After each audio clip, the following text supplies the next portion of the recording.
تبدأ أحداث فيلم كازابلانكا في مدينة كازابلانكا التي تقع على ساحل المغرب في أوقات الحرب العالمية الثانية، وهي فترة كان فيها العالم على شفا الانهيار بسبب الصراع الكبير بين القوى العظمى. كازابلانكا، المدينة الواقعة تحت الحماية الفرنسية في تلك الفترة، كانت تعد بمثابة نقطة عبور حاسمة للاجئين الهاربين من دول أوروبا التي كانت قد احتلتها جيوش النازيين. كان الوصول إلى كازابلانكا يمثل بالنسبة للعديد من الأوروبيين وسيلة للهرب من الحرب وممرا للوصول إلى البرتغال ومنها إلى أمريكا. كانت أمريكا في تلك الفترة تشكل أملا للعديد من الأشخاص الذين فقدوا وطنهم وحرية حركتهم في ظل الاحتلال النازي، ولكن الهروب لم يكن سهلا. كان السفر إلى أمريكا يتطلب تذكرة سفر، والتي كانت صعبة الحصول عليها، إذ كان الحصول عليها يتطلب وساطة من بعض الأشخاص المؤثرين في المدينة، وكان بإمكان أي شخص أن يضيع فرصته إذا لم يمتلك التوصية الصحيحة أو الوساطات اللازمة. وسط هذه الفوضى السياسية والاقتصادية، كان ريك بلين هو الشخصية المركزية في القصة. ريك هو صاحب مطعم ريكس كافيه أمريكان، الذي كان يعتبر نقطة التقاء رئيسية لأشخاص من جنسيات مختلفة، مهاجرين، جنود، تجار، وأشخاص يبحثون عن فرصة للهروب أو ربما للنجاة من الحرب. مطعم ريك لم يكن مجرد مكان لتناول الطعام والشراب، بل كان أيضا مركزا اجتماعيا يلتقي فيه الكثير من الأشخاص المهمين وغير المهمين من كل الألوان والجنسيات. كان ريك يتمتع بشخصية غامضة غير مكترث بالأحداث العالمية، ويميل إلى العزلة في عمله وحياته الشخصية.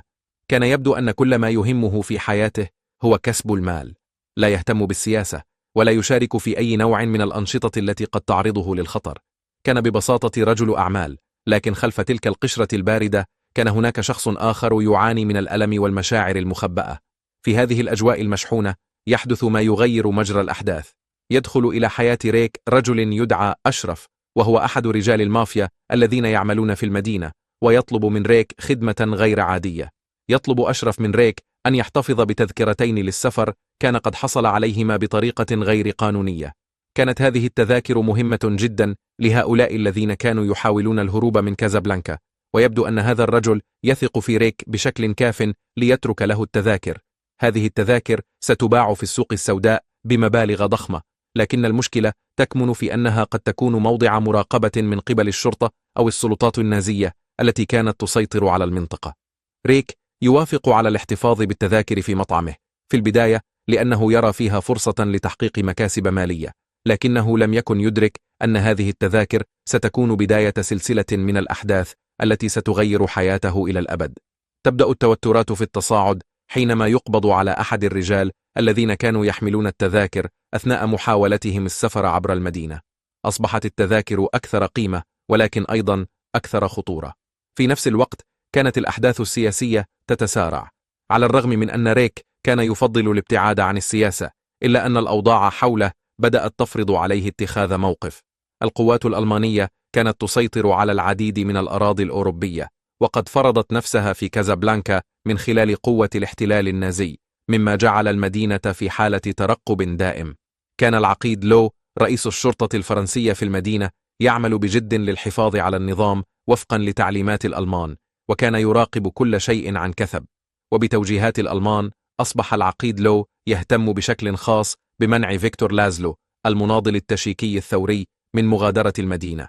فيكتور لازلو كان معروفا بكونه من أبرز المعارضين للنظام النازي، وكان يسعى للحصول على تذكرة للسفر إلى أمريكا لاستكمال نضاله ضد الاحتلال النازي.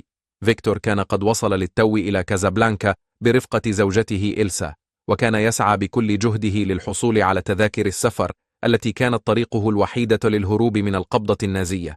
ولكن مع وصوله إلى المدينة أصبح فيكتور هدفا للشرطة الفرنسية التي كانت تحت سيطرة الألمان، وكان العقيد لو يترصده بلا رحمة. فيكتور يصل إلى مطعم ريك، حيث يلتقي هناك بالعديد من الشخصيات المهمة في المدينة، بما في ذلك رجال الشرطة الفرنسيين الذين كانوا يراقبون تحركاته عن كثب. في هذه اللحظة تصبح مطعم ريك ليس فقط مكانا للترفيه، ولكن أيضا ساحة صراع على مصير الأشخاص الذين يمرون بها. وسط هذه الأجواء المليئة بالتحولات السياسية تصبح كازابلانكا مكانا لا يعرف فيه الإنسان من أين سيأتي الخطر أو متى ستتغير الأمور بشكل جذري. ريك الذي كان يظن أنه بعيد عن كل هذه الصراعات يجد نفسه في قلب اللعبة الكبرى ليكتشف أن الاختيار بين المال والحب أو بين الأمان والخيانة ليس بالأمر السهل. كل شيء سيعتمد على كيفية اتخاذه للقرارات في الأيام القادمة. إذن نرى كيف أن ريك الذي كان يبدو أنه لا يهتم بشيء سوى عمله يبدأ في التورط في أحداث أكبر من توقعاته، حيث يصبح الشاهد الأول على صراع يطال حياة العديد من الشخصيات التي تربطها علاقات معقدة بالنازية وبالحرية التي يسعى الجميع للوصول إليها. كان المطعم وقتها مزدحما بالحضور. في البداية يتصرف ريك كما لو أن الأمور تسير بشكل طبيعي، لكنه سرعان ما أدرك أن إلسا كانت تعرفه جيدا من الماضي. لكن سرعان ما بدأ الحنين والمشاعر المدفونة في قلب ريك تعود إلى السطح. كان هناك شيء في إلسا، في ملامح وجهها وحركاتها، أثار في نفسه ذكريات من الماضي. لم يكن قد رأى إلسا منذ سنوات عديدة عندما كانا يعيشان في باريس قبل أن تفرقهما الحرب وظروف الحياة القاسية. كانت إلسا في ذلك الوقت جزءا من حياته بطريقة لا يمكنه نسيانها. في تلك اللحظة ريك لا يصدق نفسه، فهو لم يتوقع أن يلتقي بإلسا هنا في هذه المدينة البعيدة وسط الحرب. كان الألم الذي شعر به في تلك اللحظة ناتجا عن ذكريات الماضي المؤلمة التي انفجرت فجأة أمامه. كان قد وقع في حب إلسا في باريس، وقررا الهروب معا من أهوال الحرب إلى مكان بعيد حيث يمكنهما أن يعيشا حياة هادئة.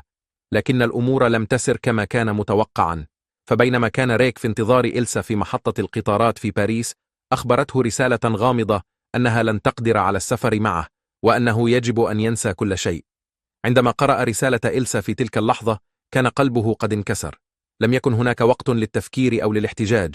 كان يجب عليه أن يركب القطار إلى مكان آخر، بعيدا عن باريس، بعيدا عن إلسا، وعاش حياته وهو يحمل جرحا عميقا.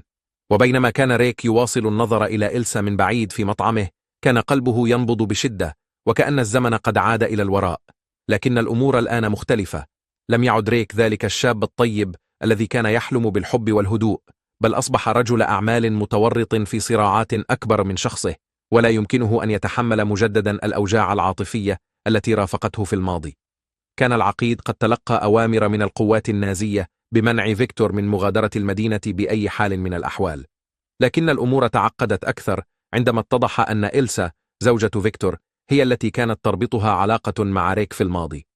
أصبح الوضع في المطعم أكثر توترا من أي وقت مضى، حيث أن كل من في المطعم كان يعرف أن هناك شيئا غير عادي يحدث. بينما كان العقيد لو يراقب الجميع عن كثب، حاول ريك الحفاظ على هدوئه الظاهري، لكنه كان يدرك تماما أنه لا يستطيع البقاء على الحياد إلى الأبد.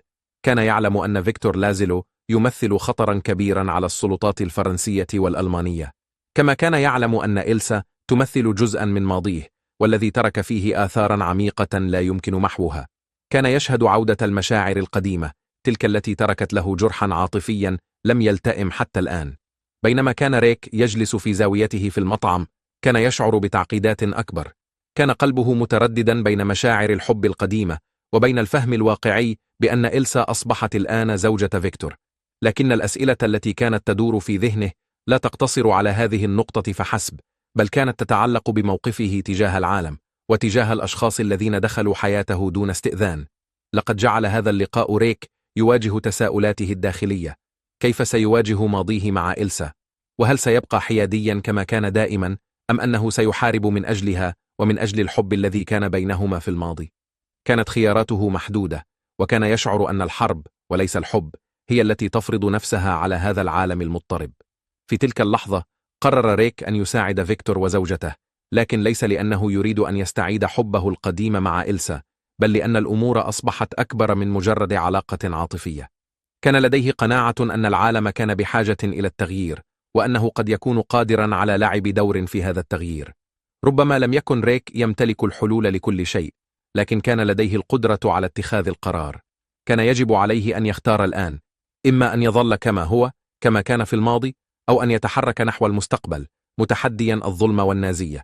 وبذلك يدخل ريك في صراع داخلي جديد بين ولائه لمرجعياته القديمة وحاجة الناس إلى الحرية. ولكن أهم ما في الأمر كان أن الماضي عاد ليواجهه، وعلى ريك أن يقرر أين سينتقل قلبه بين الحب والسياسة، بين الذكريات والواقع. وفي تلك الليلة عندما دخلت إلسا إلى مطعم ريك وأخبرته أن فيكتور بحاجة إلى المساعدة للحصول على تذكرة السفر، بدأ ريك في التفكير بجدية في قراره. كان يعلم أن إلسا كانت تفضل المساهمة في قضية فيكتور على أن تكون بجانبه، وكان يدرك أن تلك العلاقة العاطفية التي كانت بينهما في الماضي قد تركت أثرا عميقا في نفسه، ولكنه في النهاية يقرر أن يضع مشاعره جانبا. عليه أن يتخذ قرارات عقلانية تتجاوز الحب والمشاعر. أثناء الاجتماع مع إلسا عرضت عليه فكرة المساعدة، لكنها كانت تدرك جيدا أن طلبها قد يكون صعبا على ريك، خاصة وأنه كان قد أظهر طوال الوقت عدم اكتراثه بالسياسة. كان لديه ما يكفي من الأسباب الشخصية لكي يبقى بعيدا عن هذه المعركة، لكنه أدرك في النهاية أن هذا سيكون خطأ. كانت الحياة أكبر من مجرد تجارة أو أموال، والوقوف ضد الشر كان أمرا لا يمكنه الهروب منه. لم يعد بإمكانه أن يقف متفرجا بينما يتعرض الأبرياء للاضطهاد. بينما كان ريك يتحرك ببطء نحو اتخاذ قرار حاسم، كانت كازابلانكا نفسها تشهد تزايدا في الرقابة الألمانية.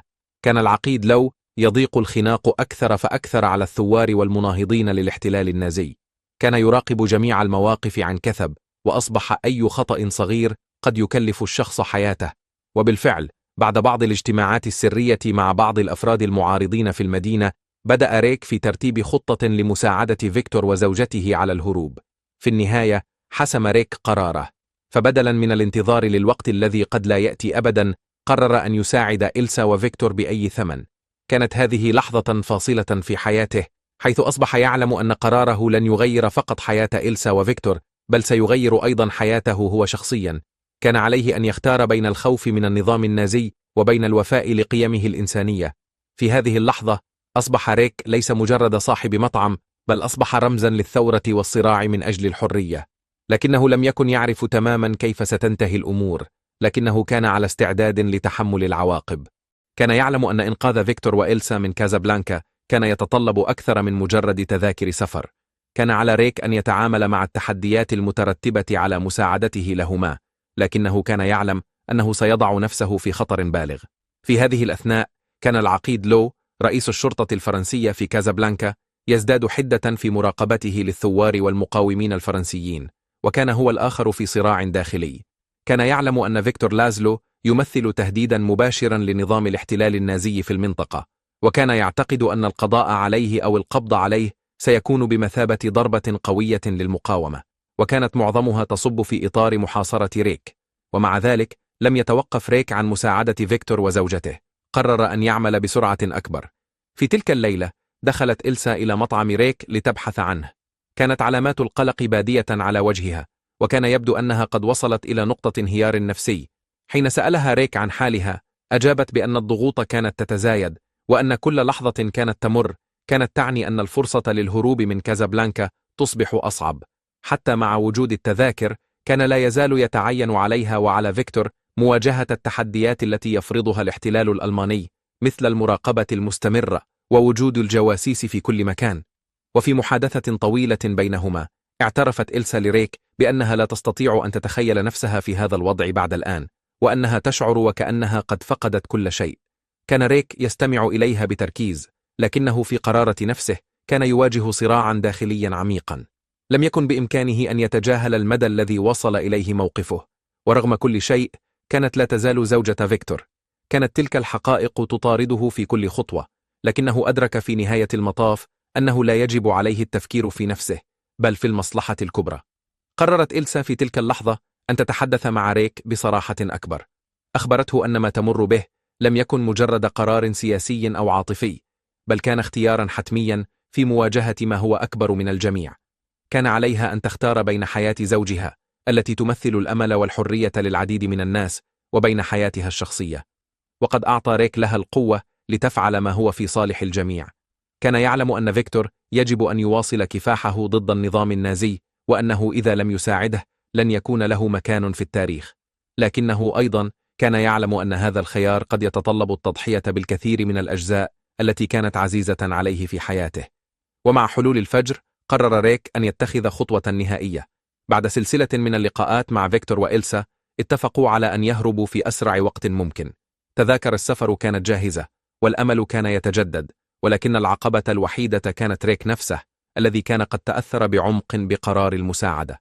كانت الأجواء في كازابلانكا قد أصبحت أكثر توترا في الأيام التي تلت القرار الكبير الذي اتخذته إلسا وريك وفيكتور. كانت الشوارع تعج بالمراقبات الأمنية، والقلق يعم المدينة بأكملها. مع دخول القوات الألمانية في هذا التوقيت، أصبح الهروب من المدينة أكثر صعوبة مما كان عليه من قبل، ومع ذلك كانت الفرصة ما تزال قائمة، وكان الجميع يعلم أن الوقت قد أصبح أكثر ضيقا من أي وقت مضى. ركضت الساعة بسرعة، وكلما اقتربت اللحظة الحاسمة كان ريك يزداد تأكيدا على قراره. عندما تصل إلسا وزوجها فيكتور لازلو إلى المطار، يحاولان الهروب إلى الولايات المتحدة بعد أن كانت حياتهما مهددة من قبل النازيين. في هذه اللحظة يشعر ريك بمزيج من المشاعر المعقدة. رغم أنه كان على خلاف مع إلسا بسبب الماضي بينهما، إلا أن مشاعره تجاهها لا تزال قوية، لذلك هو مستعد للمخاطرة بحياته لمساعدتها. إلسا نفسها تشعر بالقلق العميق والضغط النفسي. هناك صراع داخلي بالنسبة لها بين واجبها تجاه فيكتور الذي هو رمز للمقاومة ضد النازيين، وبين مشاعرها تجاه ريك الذي لا تستطيع نسيانه رغم فراقهما. عندما تراه في المطار تتجدد مشاعرها تجاهه، ولكنها تعلم أن خياراتها قليلة جدا في هذا الوضع.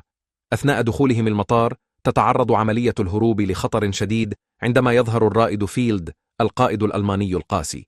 يحدث توتر شديد في هذا الجزء من المشهد عندما يصبح مصيرهم على المحك، لكن ريك يظهر شجاعة غير متوقعة. يعلم أن أي حركة خاطئة قد تقضي على فرصة إلسا وزوجها في الهروب، لكنه يقرر التضحية بكل شيء. في لحظة من التوتر العاطفي الكبير يطلق ريك النار على الرائد فيلد القائد الألماني، مما ينقذ حياتهم بشكل غير مباشر ويسمح لهم بفرصة للهروب. هذه اللحظة مليئة بالمشاعر المتناقضة. ريك يقتل أحد أعداء الحرية والإنسانية، ولكنه في نفس الوقت يشعر بأن قلبه قد تمزق بسبب الفراق العاطفي من إلسا.